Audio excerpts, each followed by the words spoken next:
Hello everyone, welcome to Sleepy Classes and a very good morning to all of you. तो 5 September 2025 current affairs multiple choice questions from the newspapers and source की अगर हम बात करें तो the Hindu से ही newspaper जो हमने रेफर किया है, करंट अफेयर्स वहाँ से एक्सट्रैक्ट किए हैं, उससे जुड़े अब डिस्कशन करेंगे, कॉन्टेक्स्ट को जानेंगे न्यूज़ का क्या है, ठीक है। उसके बाद हम देखेंगे कि करंट अफेयर से जुड़ा मल्टीपल चॉइस क्वेश्चन क्या है एंड आंसर क्या है। डिटेल्ड आंसर्स के लिए आप टेलीग्राम ग्रुप को फॉलो कर सकते हो। तो सबसे पहली न्यूज़ है हमारे पास, sharp rise in GPS jamming in the aviation over Baltic Sea.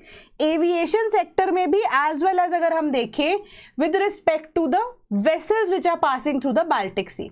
तो पहले इंटरसेप्ट यही किया गया कि जितनी भी अब स्पूफिंग की या स्पूलिंग वाला जो रीजन होता है हमारे पास, या स्पूफिंग बोलते हैं जिसको फॉल्स पोजिशनिंग या जैमिंग की बात कर रहे हैं, ये कहाँ से हो रहा है? ये स्पेसिफिकली रशिया से किया जा रहा है, ठीक है। रशिया की वजह से ये हो रहा है and it is posing as a threat to the aviation as well as to the vessels जो कि पास करती है फ्रॉम द बाल्टिक सी, ठीक है। सो ऑल टुगेदर अब ये रशिया का इम्पैक्ट नजर आ रहा है, या जो रशिया का एक इनडायरेक्ट वे है कि वो बाल्टिक सी रीजन के अंदर अपनी पावर को यहाँ पर शो करते हुए, अपनी डोमिनेंस को यहाँ पर शो करते हुए। तो आपको यहाँ पे कंट्रीज के नाम भी दिए गए हैं जो हम पहले भी डिस्कस कर चुके हैं बाल्टिक सी को लेकर, that is Estonia, Finland, Latvia, Lithuania and Poland, जो कि अब इशू ICAO के पास जाकर रेज करने वाले हैं। एंड स्पेसिफिकली इंटरनेशनल ऑर्गेनाइजेशंस में जो ऑब्लिगेशन बनती है रशिया की, being a state, a separate state, a responsible state, उस चीज को यहां पर सामने लाया जाएगा।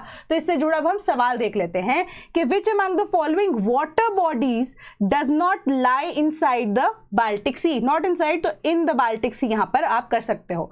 Gulf of Bothnia, Gulf of Sidra, Gulf of Finland, Gulf of Riga.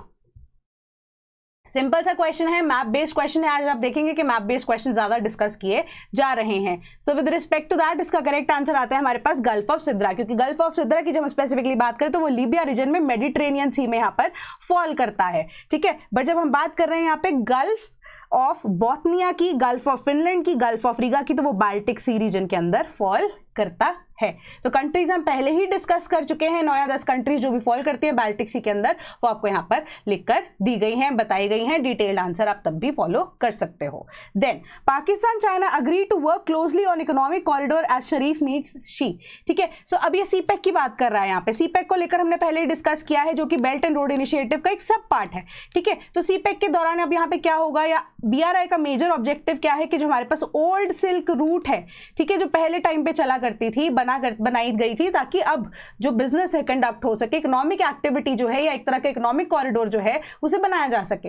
But अब उसको लेकर अल्टीरियर मोटिव्स जो है वो भी कई बार नजर आते हैं सामने, कि आप नेवल बेस बना लोगे यहाँ पर, है ना, कि आप किसी तरीके से एक्सट्रैक्शन कर लोगे of important minerals just for economic growth of the country. जैसे एक सिमिलर पॉलिसी जो कि US से रखता है, ठीक है, कि अपने खुद के मिनरल्स को मे भी आप इतना यूज नहीं कर रहे हो, रिसोर्सेज को इतना यूज नहीं कर रहे हो, बाकी कंट्रीज में आप अपना हेजीमनी को यहाँ पर दिखा के एक्सट्रैक्ट कर लेते हो उनके मिनरल्स। तो सेम ही तरीके से अब वेट किया जा रहा है पाकिस्तान को सीपेक के द्वारा, ठीक है, कि आपको इकोनॉमिक यहाँ पे डेवलपमेंट हम देंगे। चाइना ये चीज कर रहा है, ठीक है। तो बेल्ट एंड रोड इनिशिएटिव जिसको इंडिया ने यहाँ पर निगेट किया है, उसका पार्ट इंडिया नहीं है। दो इंडिया में जैसे बीट, कोई मुंबई या कोलकाता वाले जो इंपॉर्टेंट पोर्ट्स हैं वो इसका पार्ट थे, जिसकी डेवलपमेंट के लिए चाइना यहाँ पे पैसे इन्वेस्ट करना चाहता था। बट सिमिलर तरीके से अगर हम सीपेक की बात करें तो ग्वादर पोर्ट इंपॉर्टेंट है, जो कि अब अगर हम देख रहे हैं बलोच रीजन में पड़ रहा है, तो बहुत ज्यादा इंपॉर्टेंट है वो छोटे छोटे इंट्रिकेसीज जिसको यहाँ पर डिस्कस करना।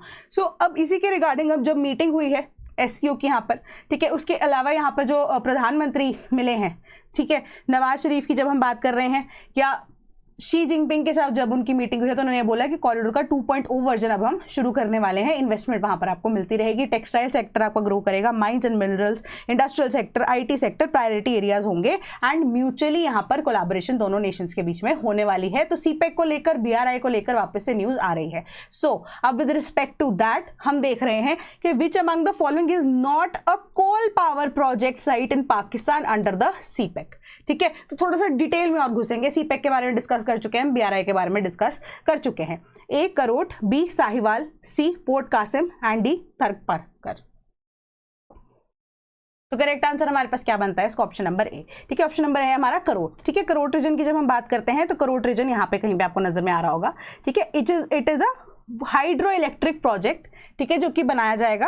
एंड जब हम बात कर रहे हैं with respect to coal, solar and wind, multiple projects जो यहाँ पर बनाए जा रहे हैं अंडर सीपेक, ठीक है। तो आपको एक मैप ये दे दिया गया है, एक बार इसको गो थ्रू कर लेना, इतना ऑल दो इंपॉर्टेंट नहीं है, बट हो सकता है कि जैसे प्लेसेस न्यूज आती है टाइम एंड अगेन, है ना, तो विद रिस्पेक्ट टू दैट आपको मे भी पूछ लिया जाए कि ग्वादर पोर्ट तो बहुत ज्यादा न्यूज है, तो जनरली यूपीएससी का आइडिया क्या होता है, वो ये नहीं पूछेगा आपको कि न्यूज में ज्यादा चीजें जो ज्यादा होती है ना, तो अब जो अनयूजुअल चीजें हैं उनके ऊपर भी थोड़ा सा फोकस करना हमारा जरूरी हो जाता है। तो with respect to that corridor जो है हमारा करेक्ट आंसर बनता है। Then Chinese Navy says it conducted routine patrol in South China Sea।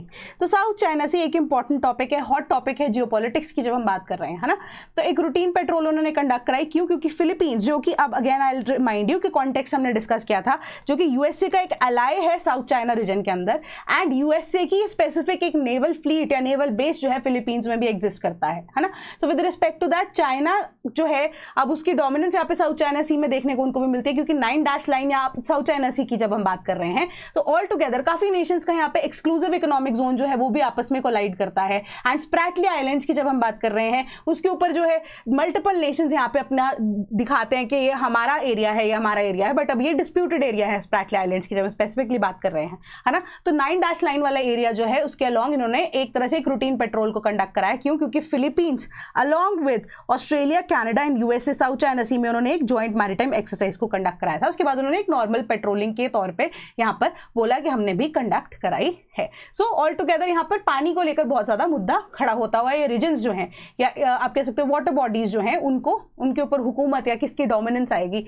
या आप कह सकते हो कि कौन उनको यहाँ पर ओन कर रहा है, उनका टेक केयर कौन करेगा, तो इन सब के ऊपर अभी मुद्दा चल रहा है। तो सवाल देखते हैं, विच among the following Nations does not fall with in the 9 dash line, ठीक है। तो ये 9 डैश लाइन हो गया या साउथ चाइना सी हो गया, ठीक है। तो ये सारे के सारे एक ही तरह के क्वेश्चन है, सेम जो है वो क्वेश्चन है, बट नाम उनका अलग हो जाता है। 9 डैश लाइन मतलब साउथ चाइना सी की यहाँ पे बात हो रही है ना। तो बेसिक क्वेश्चन यहाँ पर आपसे दोबारा से में भी हो सकता है पहले मैंने पूछा हो, बट सिंस अभी ये नया नाम मैंने यूज कर लिया तो हो सकता है कईयों को नहीं पता हो, है ना, तो उनको क्लैरिटी हो जाएगी। तो करेक्ट आंसर इसका क्या है कि ब्रुनेई, वियतनाम, मलेशिया या कंबोडिया। बहुत सिंपल सा आंसर है इसका, option number D Cambodia is the correct answer, ठीक है। तो आपको मैप यहाँ पर दिख जाएगा कि यहाँ पर हम मलेशिया की बात कर रहे हैं, मलेशिया की समवॉट पीछे हमारे पास यहाँ पर आपको कंबोडिया रीजन दिख जाती है। एंड 9 डैश लाइन की जब हम बात कर रहे हैं तो साउथ चाइना सी आ गई, तो जितने भी नेशन जिसका पार्ट बनते हैं, मलेशिया आ गया यहाँ पे हमारे पास, ठीक है, ताइवान आ गया, फिलीपींस आ गया, ठीक है। सो चाइना तो ऑब्वियसली है ही, वियतनाम है, वियतनाम के जस्ट पीछे यहाँ पे आपको कंबोडिया नजर आएगा, कंबोडिया को तो लेना देना है ही नहीं साउथ चाइना सी से, इंडोनेशिया आ गया, है ना। तो ये सब इसका पार्ट है, ठीक है, 9 डैश लाइन की जब हम बात कर रहे हैं। Then India birth rate down, first dip in the total fertility rate in 2 years. So अब इससे क्या है, ये आपको एक डेमोग्राफिक डेटा प्रोवाइड किया जा रहा है, बट एज एन एस्पिरेंट हम यहाँ पे डेमोग्राफिक डेटा से रिलेटेड जितनी भी डेफिनेशंस हैं, ठीक है, क्योंकि अब अलग अलग डेफिनेशंस में अलग अलग नंबर्स यूज किए जाते हैं। अब लाइव बर्थ को लेकर या इवन की चिल्ड्रन मोर्टालिटी रेट की बात करते हैं तो वहाँ पे 1 लाख की फिगर हम यूज करते हैं, ठीक है। तो हम अब ऐसे फर्टिलिटी रेट को लेकर भी यहाँ पे आपको डेफिनेशन दी गई है कि इंडिया का जो क्रूड बर्थ रेट है, ठीक है, क्या होता है वो, नंबर ऑफ चिल्ड्रन बोर्न पर 1000 people in the population in a year has declined to 0.7 points from 19.1 in 2022 to 18.4 in 2023। कि अब जो हमारा टोटल फर्टिलिटी रेट है वो हमने रिसेंटली यही चीज को स्टडी किया था कि रिप्लेसमेंट रेशो होता है 2.1 का, उससे गिरकर ओवरऑल इंडिया का 1.9 हो गया है, ठीक है। सो ये जो आपको डेटा है इन डिटेल आपको और ये न्यूज जो है दे रही है, ठीक है। क्या है वो कि 1.9 हो गया ये 2023 के अंदर। अब TFR जो है रिक्वायर्ड कांस्टेंट है, एटलीस्ट 2 तो होना चाहिए, बट उससे भी कम है। तो रेगुलरली एक यहाँ पे डेटा इनके पास सामने आया कि जो इंपॉर्टेंट या बड़ी स्टेट्स हैं या बड़ी सिटीज हैं, बीट दिल्ली, ठीक है, या महाराष्ट्र की बात कर लेते हैं ऑल टुगेदर, तो वहां पे जो टोटल फर्टिलिटी रेट है वो रिप्लेसमेंट रेशो से भी कम देखने को मिला है, ठीक है। एंड जैसे हमारे पास बड़ी नेशन है, जैसे बीमारू स्टेट्स में स्पेसिफिकली अगर हम बिहार की बात करें, उत्तर प्रदेश की बात करें, है ना, तो वहां पे जो अभी भी 2.1 का रेशो है उससे ऊपर ही चल रहा है फर्टिलिटी रेट, ठीक है। या केरला जैसे जो लिटरेट स्टेट्स हैं वहां पे भी अगर हम देख रहे हैं फर्टिलिटी रेशो जो है वो कम होता जा रहा है, ठीक है। तो मेजरली जो हमारे पास नॉर्दर्न स्टेट्स हैं वो फर्टिलिटी रेशो को कहीं ना कहीं अभी मेंटेन करते हुए उसको एक्सीड कर रही हैं। So with respect to that कि registrar general of India this week उन्होंने एक रिपोर्ट यहाँ पर रिलीज की है जिसके अकॉर्डिंगली जो अब CBR की हम बात कर रहे हैं, बर्थ रेशो की, क्रूड बर्थ रेशो की बात कर रहे हैं, बिहार 25.8 पे आया and lowest was in Tamil Nadu at 12। Bihar ने रिपोर्ट किया हाईएस्ट TFR 2.8 का among the bigger states and union territories and Delhi reported the lowest 1.2. ठीक है, उसके बाद TFR of below the replacement level of TFR of 2.1 replacement level, ये TFR denote करता है कि average number of children a women needs to give birth during the reproductive age of in order to replace one generation over the other. तो ये आपको क्या बोल रहा है कि जो TFR जो है एक ऐसा मिनिमम रेशो होता है जिसकी रिक्वायरमेंट होती है ताकि अब हमारे पास जो एग्जिस्टिंग पॉपुलेशन है उसको रिप्लेस करने के लिए या प्रीवियस जनरेशन को रिप्लेस करने के लिए हमें एटलीस्ट मिनिमम 2.1 का जो फर्टिलिटी रेशियो है वो मेंटेन करना पड़ेगा। सो अब आपको अगर NCERT आप फॉलो कर रहे होगे तो जापान का ना एक स्पेशल मॉडल आपको यहाँ पर दिया जाता है जिसके अकॉर्डिंगली हमारे पास कुछ ऐसा सा टेबल बन के आता है, ठीक है, अप्रोक्सीमेटली समथिंग लाइक दिस। तो अब ये हमारे पास रिप्रोडक्टिव एज होती है, ये हमारे पास पोस्ट रिप्रोडक्टिव एज होती है, ठीक है, एंड ये आप कह सकते हो कि मिडिल हमारे पास ऐसी जनरेशन होती है जो रिप्रोड्यूस कर सकती है, बट एक कांस्टेंट आप कह सकते हो कि धीरे धीरे वो करके क्या कर रहे हैं, वो ओल्ड एज की तरफ जा रहे हैं, है ना। तो अब प्री रिप्रोडक्टिव एज में या रिप्रोडक्टिव एज में जो व्यक्ति आएंगे अगर वो नंबर उसका कम हो जाता है तो दैट मीन्स कि आपकी जो पॉपुलेशन है वो ऑल टुगेदर आने वाले टाइम में क्या होगी, वो गिरना शुरू हो जाएगी। तो ये चीज यहां पर आपको बताई गई है इस न्यूज के माध्यम से, ठीक है। सो इंपॉर्टेंट चीज कि नॉर्दर्न इंडिया में बिहार 2.8, उत्तर प्रदेश 2.6, मध्य प्रदेश 2.4, राजस्थान 2.3, छत्तीसगढ़ 2.2, ठीक है। The states and UTs reporting the lowest TFR में कौन सी है, दिल्ली 1.2, वेस्ट बंगाल 1.3, तमिलनाडु 1.3 एंड महाराष्ट्र 1.4, ठीक है। इसके अलावा और आपको यहां पर कुछ पढ़ने की जरूरत नहीं है। तो क्वेश्चन देखते हैं, arrange the following states from lowest to the highest TFR, ठीक है, राजस्थान, दिल्ली, महाराष्ट्र एंड उत्तर प्रदेश। तो अब आपने कितना ध्यान से इस वीडियो को सुना उसके अकॉर्डिंगली आप इसका आंसर करेंगे। Choose the correct order. तो लोएस्ट तो हमें पता ही है ना कि अब दिल्ली के अंदर हमारा 1.2 है, ठीक है, लोएस्ट की जब हमने बात की, फॉलोड बाय महाराष्ट्र। अब महाराष्ट्र कितना है हमारे पास, यहाँ पर हमें बताया गया 1.4 का है, ठीक है, दिस इज 1.4। तो लोएस्ट से हाईएस्ट बतानी है। राजस्थान हमने अभी देखा कि 2.6 के आसपास है, 2.3 है यहाँ पर हमारे पास राजस्थान, ठीक है। एंड उत्तर प्रदेश की जब हम बात करें तो हमारे पास उत्तर प्रदेश में है 2.6। तो आपके पास ऑटोमेटिकली डेटा निकल के आ गया कि लोएस्ट हमारे पास दिल्ली है 2, 3, 1 एंड 4। तो करेक्ट आंसर हमारे पास क्या बनेगा, option number A, lowest to highest TFR के अंदर। तो इसी तरीके से मे भी आपसे क्वेश्चन पूछे जा सकते हैं। तो correct answer option number A बनता है। Then centre approves creation of new independent class of environment auditors. So ये एनवायरमेंट ऑडिटर्स का आइडिया आया है हमारे पास एनवायरमेंट के नए रूल्स को लेकर, जिनका क्या नाम है, एनवायरमेंट ऑडिट रूल्स 2025। तो इसके अकॉर्डिंगली जो एनवायरमेंट ऑडिटर्स हैं उनको अपॉइंट किया जाएगा एंड ये एनवायरमेंट ऑडिटर्स प्राइवेट भी हो सकते हैं। दैट मीन्स कि ये गवर्नमेंट जॉब यहाँ पर नहीं है। तो प्राइवेट ऑडिटर्स को हायर किया जाएगा, जिनको यहाँ पर अथॉरिटी कौन देगा, हमारे पास जो पोल्यूशन बोर्ड्स हैं, ठीक है। अब जो पोल्यूशन बोर्ड्स है ना उनके पास अभी इतना ज्यादा काम आ चुका है कि जो पॉलिसीज की अमेंडमेंट की जब बात करते हैं या उसकी इम्प्लीमेंटेशन की बात की जाती है ना वो हो नहीं पाती। जो पोल्यूशन बोर्ड्स हैं अभी वो पॉलिसीज को भी उसी तरीके से बनाएंगे ना जिस हिसाब से इम्प्लीमेंटेशन हो। तो सिंस दे आर ओवरबर्डन्ड, तो इम्प्लीमेंटेशन वाला काम जिस लेवल पे चल रहा है उसके लिए एक प्राइवेट, एक तरह से ऑडिटर आप कह सकते हो, वो अपॉइंट किया जाएगा जो in collaboration with the pollution boards काम करेंगे। एंड इम्प्लीमेंटेशन किस तरीके से की जानी चाहिए एंड इम्प्लीमेंटेशन में क्या घपला हुआ है उसकी ऑडिटिंग का या उसकी मॉनिटरिंग का काम उनको दिया जाएगा। अब पोल्यूशन बोर्ड में आप स्पेसिफिकली देखिए कि नेशनल लेवल पे या स्टेट लेवल पे आपको कोई इन्फॉर्मेशन दे देता है या कोई रूल निकालता है ना।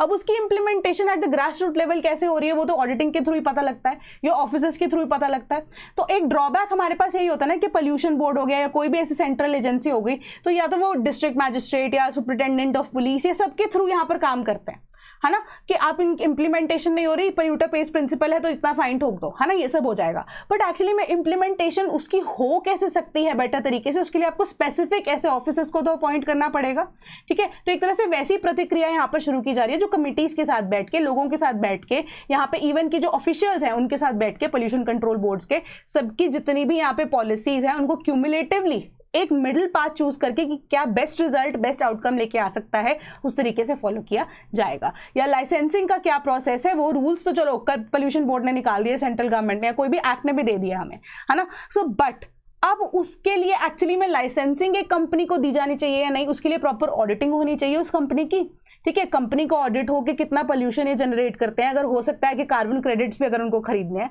Just giving you an example, तो किस बेसिस पे उनको कार्बन क्रेडिट्स मिलने चाहिए, क्या वो लेवल होना चाहिए, क्या इंटरनेशनल स्टैंडर्ड्स बोलते हैं, वो सभी को कंपेयर करने में अमंग अदर एक्टिविटीज यहाँ पर ये एनवायरमेंट ऑडिटर्स हेल्प करेंगे पोल्यूशन बोर्ड्स को, ठीक है। सिंपल सी बात है, यहाँ पे कुछ नहीं है। बाकी हम क्वेश्चन देख लेते हैं, डिटेल आपको मैं आर्टिकल PIB वाला यहाँ पर दिखा भी दूंगी, अब उसको पढ़ भी लेना, ठीक है।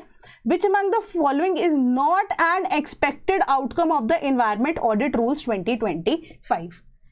Strengthening environment compliance, second aligning with emerging environment frameworks, third enhancing regulatory capacity, fourth none of the above. तो करेक्ट आंसर क्या बनता है? But obvious option number D, none of the above. So question के पीछे देने के पीछे का रीजन यही था कि आपको ये एक्सपेक्टेड आउटकम्स इस इनिशिएटिव के यहाँ पे जो 6 के 6 हैं वो आप एक बार गो थ्रू कर लीजिए, ठीक है। कि एनवायरमेंट कंप्लायंस स्ट्रेंथन करनी है, कि लोग फॉलो कर रहे हैं कि नहीं, उसके लिए ऑडिटिंग होनी जरूरी है। देन अलाइन करना इमर्जिंग एनवायरमेंट फ्रेमवर्क्स के साथ कि कौन फॉलो कर रहा है कौन नहीं। एनहांस करना रेगुलेटरी कैपेसिटी को। Then improving transparency, accountability and ease of doing business, ताकि बिजनेस करना भी आसान हो जाए। रेगुलेशन उस हिसाब से स्ट्रिक्ट भी होनी चाहिए, उसकी इंप्लीमेंटेशन भी होनी चाहिए। Then data driven environmental governance हो, कि डेटा भी कलेक्ट करते रहो साथ के साथ सर्वेज में। प्रोएक्टिव रिस्क मैनेजमेंट, सारी चीजें यहाँ पर जो है वो कंप्लायंट है नहीं है, कितनी ज्यादा यहाँ पर रिस्क मैनेजमेंट है, क्योंकि सिंस अब हिमाचल को लेके भी बहुत ज्यादा इश्यूज क्रिएट हो गए हैं, ठीक है। न्यूज़पेपर में एक और आर्टिकल भी था कि सुप्रीम कोर्ट ने यहाँ पे स्लैम किया है सेंट्रल गवर्नमेंट को कि आप इतनी सारी यहाँ पर इको सेंसिटिव एरियाज के अंदर कटिंग कर रहे हैं। क्यों? क्योंकि अब सिंस कोई तो एक डैम था जहां पे बहुत ज्यादा आप देखोगे कि पानी के साथ साथ लकड़ी, जैसे कि पुष्पा 2 वाला केस या पुष्पा वाला है केस, मूवी मैंने शायद देखी नहीं है, कि वैसे वाला ही सेम केस हो गया कि वाटर लॉक्स जो है कितने ही ज्यादा तैरकर गेट के पास आ गए थे, फ्लड गेट्स के बिल्कुल पास में आ गए थे। तो बहुत ज्यादा यहाँ पे कंसर्न रेज किया जा रहा है सुप्रीम कोर्ट के द्वारा कि ऐसे इलीगल तरीके से ऐसे इको सेंसिटिव जोन के अंदर कैसे कट रहे हैं पेड़। So it is a pay back that the nature has given us, कि हिमाचल के अंदर जो भी सिचुएशन हुई है that is because of our own causes, या it is because of our own actions, जिसका एक कॉज एक तरह से हुआ है या रिएक्शन जो है नेचर की तरफ से आया है। तो Supreme Court has slammed the Government of India as well with respect to that. तो इसी तरीके से एनवायरमेंट की कंप्लायंस की जानी चाहिए या होनी चाहिए। तो प्रॉपर आर्टिकल आपको दिया गया है, आप इसको एक बार गो थ्रू कर सकते हो। Then India China the making of border. अब सुनो, यहाँ पर ना आपको बहुत सारे ईयर्स दिए गए हैं, तो बहुत सारे ऐसी सिचुएशंस दी गई हैं कि इंडिया और चाइना का जो रिलेशनशिप है with respect to the borders, जो कि अरुणाचल को लेकर या अक्साई चिन वाले रीजन को लेकर या लद्दाख वाले रीजन को लेकर कैसे यहाँ पर बने, है ना।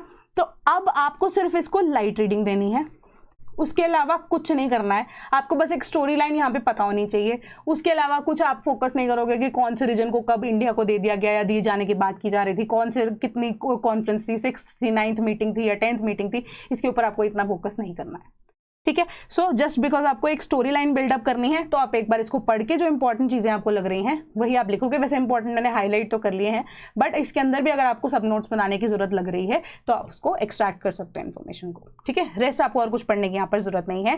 Then as Oli flags Lipulekh pass Xi brushes it off as India Nepal bilateral issue. So अब हमें पता है लिपोलेक वाला रीजन हो गया, लिम्पिधरा वाला रीजन हो गया, ये सारे के सारे इंडिया और नेपाल के बीच में यहाँ पर डिस्प्यूट है। तो चाइना जो है अब सिंस SCO की यहाँ पर भी था, है ना, तो नेपाल भी वहां पे, नेपाल की तरफ से भी जो है रिप्रेजेंटेटिव प्राइम मिनिस्टर वहां के गए, है ना। तो विद रिस्पेक्ट टू दैट उन्होंने यही चीज बोली कि आप ऐसे कैसे यहाँ पर वापस से लिपुलेक पास से वापस से ट्रेड शुरू कर रहे हो when that territory belongs to Nepal.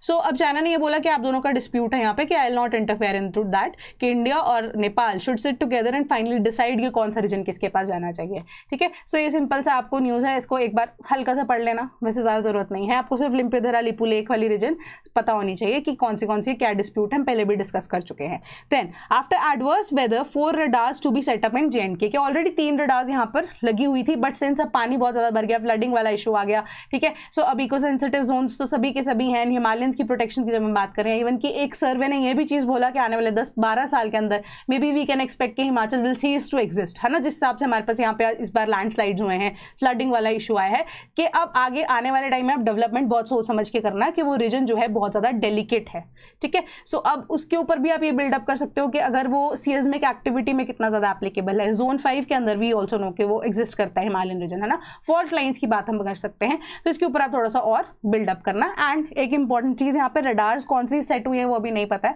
बस आप एक बार मिशन मौसम जिसका मेंशन यहाँ पे किया गया है, मिशन मौसम के बारे में थोड़ा सा पढ़ लेना, उसको रीड कर लेना कि क्या क्या चीज़ें उसमें इनकलकेट की गई हैं। दैट्स इट, और कुछ यहाँ पर पढ़ने की जरूरत आपको नहीं, ठीक है। सो आज की न्यूज़ हम यहाँ पे कवर कर चुके हैं। In case if you preparing for UPSC 2026 we have an ongoing batch की इंक्वायरी के लिए आप एक टोल फ्री नंबर 1800-890-3043 पे कॉल कर सकते हैं, या sleepy.class@gmail.com पे हमें ईमेल भी कर सकते हैं। कमेंट बॉक्स तो आपके पास अवेलेबल है।